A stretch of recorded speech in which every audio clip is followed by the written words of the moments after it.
Well, joining us now from Washington is journalist and author Christopher Hitchens. He's written extensively on Islam, including in his latest book, God is Not Great, in which looks at what he sees as the negative influence of most religions. He's also one of the most influential public intellectuals to have consistently argued the moral case for regime change in Iraq. Christopher Hitchens, it's good to see you again. Nice for you to have me back. Now, has the Petraeus report to Congress done anything to change the dynamics of the political argument over Iraq? Well, yes, until yesterday, I think I would have said that it had, because, I mean, this is a vulgar point of low politics, but people were calling it the Petraeus plan. And General Petraeus is a superb officer and an impressive human being, and people take him seriously and were inclined to give him at least some of the benefit of the doubt.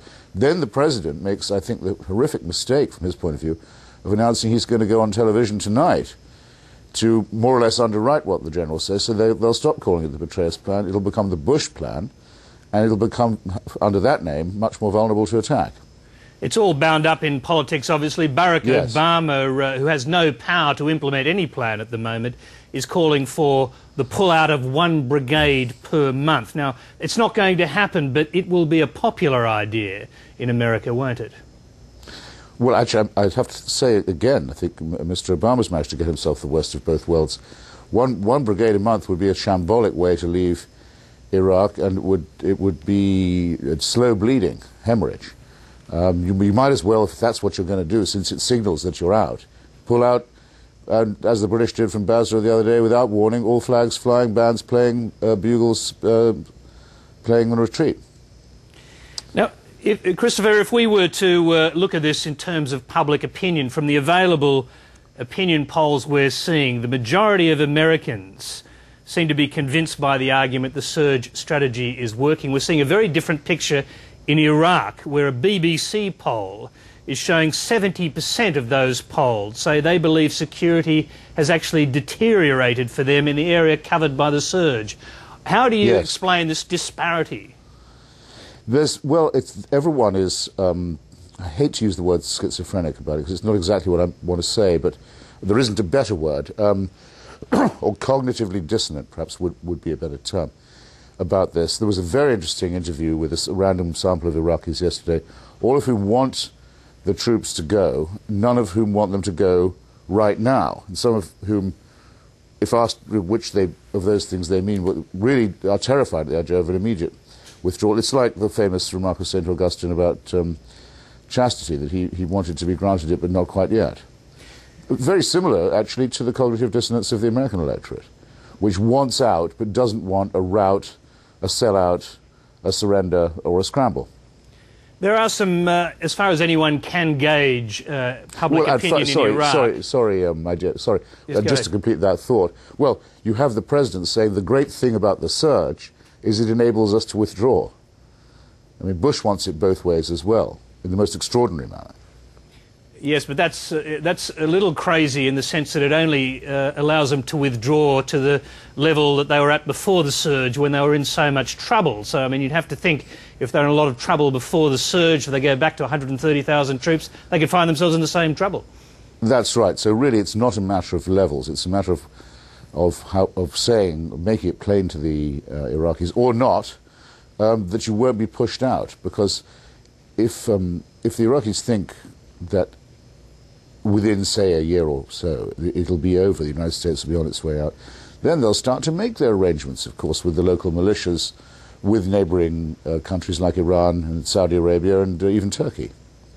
Here's one of the most fundamental problems, Christopher Hitchens, as it seems to me. When you look at that BBC poll, one of the most ominous messages out of it is that 60% of people thought that attacks on US forces were justified, which rises to 93% when you only look at Sunnis.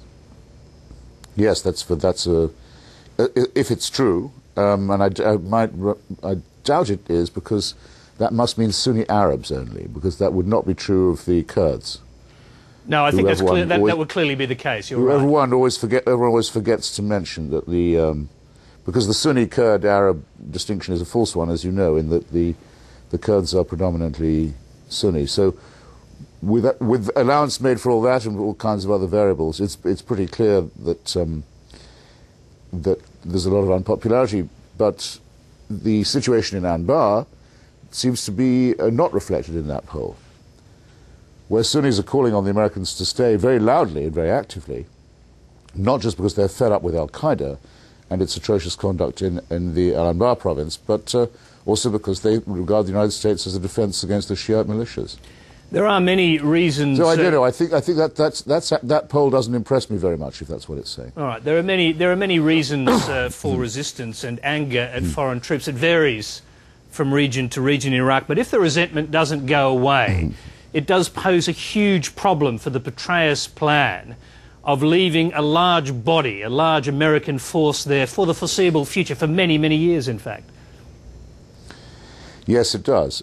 Just to go on a bit more about that finding, remember, I mean, the Muqtada Sadr's party in Parliament officially calls for an American withdrawal, but it has never called for a date to be set. So indeed. this ambivalence, I thought you'd stop there. Please go ahead. No, well, I just said this ambivalence, this ambiguity runs right through everyone's view of this matter.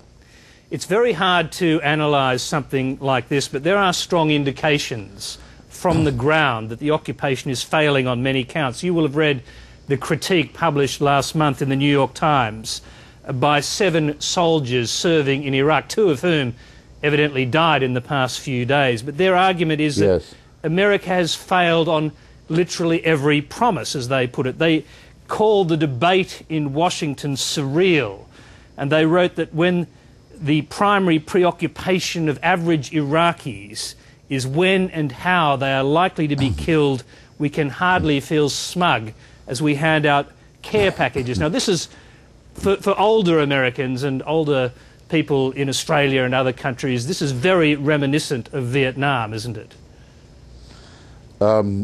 Maybe it is, not to me. Yes, you're right. One of those 7 men was grievously wounded the other day, and 2 were killed in a pointless road accident in Baghdad yesterday. It's terrible.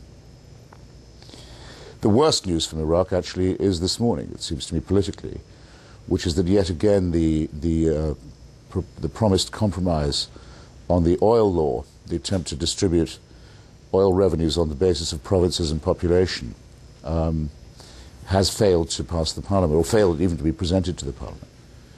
It must be extremely hard for the family of a soldier to reconcile themselves to the idea of defending a sort of political spoil system that's as feeble and